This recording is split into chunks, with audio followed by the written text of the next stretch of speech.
Hindi kasali pero ramdam ang presensya ng China sa joint patrol ng Pilipinas at Amerika sa West Philippine Sea kanina.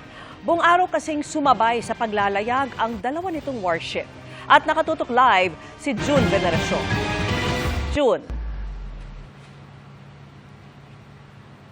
Vicky, sakay ng BRP Ramon Alcaraz, nandito kami ngayon sa laot ng West Philippine Sea sa loob ng Exclusive Economic Zone ng Pilipinas kung saan ginanap ay ikalawang Joint Maritime Patrol sa pagitan ng Pilipinas at ng Amerika. Pero hindi naman nagpadaig ang China. Dalawang Chinese warship ang naglayag at nag-obserba. Habang nakalinya at nagpapatrolya ang tatlong barko ng Philippine Navy sa West Philippine Sea, dalawang barkong pandigma ng China ang naglayag sa di kalayuan. Nangyari ito habang naka-formation ang mga barko ng Pilipinas para salubungin ang mga barko ng Amerika para sa ikalawang Joint Maritime Patrol sa West Philippine Sea. We follow certain policy guidelines. We call this as the rules of engagement. So this is our Bible in ensuring that in the event of disruptive, at the same time dangerous maneuvers from any other countries, we'll be obliged to follow this one. Nag-radio challenge ang BRP Ramon Alcaraz.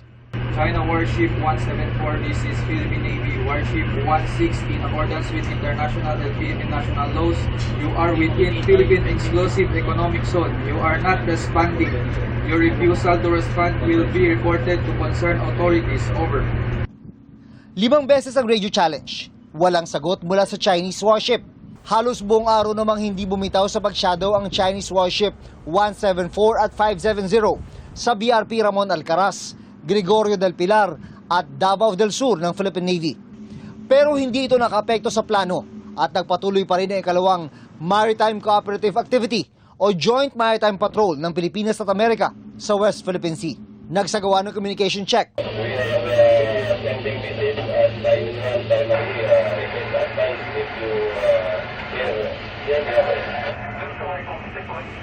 Sending message on primary. Use Warship 104, Roger. Standby. Nagkaroon din ng iba't ibang formation and maneuver exercise para hasain ang interoperability ng dalawang puwersang pandagat. The RP-US joint exercise wants to ensure seamless integration of capabilities.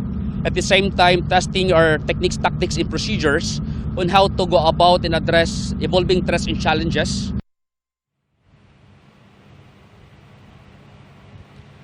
Dapat sana'y 3 araw ang Joint Maritime Patrol pero dahil nagkaroon ng delay ay bukas na ang huling araw ng activity dito sa West Philippine Sea. Ganun pa man ay hindi pa rin malayong bukas ay magpakita na naman ang mga warship ng China. Vicky? Maraming salamat sa iyo, June Veneracion.